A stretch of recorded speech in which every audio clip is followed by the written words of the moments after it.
So Avengers Age of Ultron comes out tomorrow in America. However, it came out in the UK and some other places last week. So if you're like me, you've seen it twice. However, if you want my opinion on that, you have to wait for our review, which is coming, I promise. However, right now, we're going to honour its release by ranking the Marvel Cinematic Universe from worst to best. Let's go! Number 10. Down at the bottom is the trailer for the Avengers. It has some fun action scenes, but they're too short. The villains are underdeveloped. Get used to that phrase, folks. While the idea of Tony Stark being poisoned by the thing saving his life is a good one, I just feel that the solution is too easily and conveniently solved, and the pacing of the movie is really quite fractured. Still, it does have its moments. I'll give it that. Number 9. This movie went through all kinds of production problems, and it shows. It's not bad, per se. It can just be a slog to watch at times, and the Abomination just doesn't have enough screen time or stuff to do, meaning that he doesn't come across as much of a threat at the end.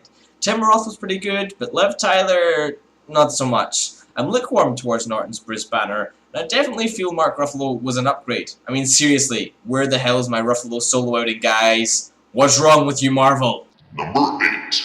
Ooh, controversial. This is going to upset some people, so I'm just going to say that I get this film. I get the patriotic vibe, and I can respect you liking the film because of it if you're American. But I'm Scottish, so that holds no water for me when it comes to this movie. And the fact of the matter is that it just isn't all that good. In fact, if it wasn't for the aforementioned patriotism making it kind of fun, this could well be at the bottom. The action scenes aren't very well directed, they're basically just patriotic montages, and no character gets enough development. The Red Skull is uninteresting, even though Hugo Weaving's fun, I guess? And the plot is a touch over-cliched. Enjoyable though, to be fair. And the humour's hit and miss, even though the hits are often big hits coming from Tommy Lee Jones. One thing I'll give this movie is that I love Chris Evans as Cap. He's just a perfect fit, and I don't feel he gets enough credit for that. I don't dislike this movie, I've just forgotten it. Number 7. I'll give Thor the fact that I enjoyed watching it. Maybe that was because me and my friends were laughing at it, but upon revisit for this list, I still felt it kinda held up. It's simple, it's targeted at kids, and it's solid. There's not much more to say, honestly. I mean, we all know how great Tom Hiddleston's Loki is, so why talk more about it? It's funny, it's well directed and acted, the script for the most part is good, and it looks great. It just doesn't have any kind of unique flavour to make it stand out. It comes under a list I like to call Jam. Just another Marvel movie. But hey, I like Marvel movies, so I ain't complaining. Number 6. Every scene where Chris Hemsworth and Tom Hiddleston are together on the screen is golden. Almost every other scene is meh. There's interesting ideas thrown around, but none are capitalized on. Malekith is the worst villain of any movie Marvel have ever made, purely because he's got so little screen time. How many ways can a guy paraphrase underdeveloped villain? But it's an enjoyable watch in its own right, and I'd kinda like to see a director's cut. Number 5. Okay, I know a lot of people didn't like this film, but I fairly enjoyed it. It has its flaws, yes, definitely, but I think it gives a good character arc to Tony, and everyone acts it out really well. It also has one of the best villains in the series. Okay, I was looking forward to the Mandarin 2, guys, but the twist worked and was absolutely hysterical. And while Killian is basically Syndrome, if you're gonna steal, steal from Pixar. Also, the House Party Protocol was awesome, period.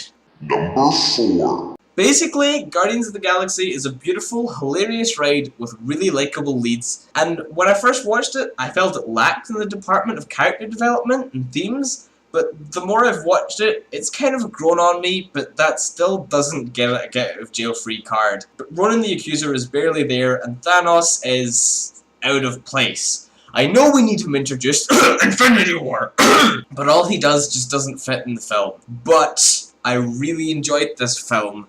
It just didn't have that lasting an impact on. Number 3. Iron Man, when it first came out, was a breath of fresh air to the industry. I was pretty young when it debuted, and I just loved it. Robert Downey Jr. was incredible, the suit looked stunning, and watching it again, it's still a great film with great characters, good character development, good themes, and awesome visuals. It just works for like whatever mood you're in. It's serious when it matters, it's funny when you want it to be, and you can just enjoy it regardless. Number 2.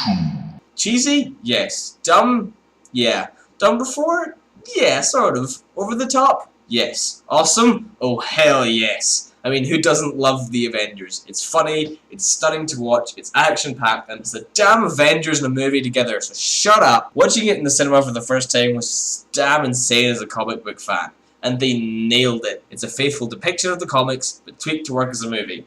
No more needs to be said. Number 1. Every problem I had with Cap's first outing is fixed here. In terms of villains, yeah, the titular Winter Soldier lacks in screen time, but the time he does get is capitalised on at least, and Robert Redford's turn as Pierce is more of an embodiment of the idea that S.H.I.E.L.D. actually is Hydra by another name, and he does it fantastically. The Russo brothers created a gripping, intense, action-packed, and relevant spy thriller with this, and again, Chris Evans just nails every beat. Scarlett Johansson fleshes out Black Widow more. Anthony Mackie's Falcon is a guy I could just watch all day. That's not weird. It's not. In terms of its place in this list, it's the better movie than The Avengers on most counts. Though if I'm honest, few things compared to seeing The Avengers for the first time. So that's my opinion of the ranking of the movies in the MCU. You're of course completely entitled to a different opinion, so if you disagree, feel free to let me know down below. You know where the comments are. So thanks for watching guys, but for now, from me, it's adios, goodbye, and enjoy your life.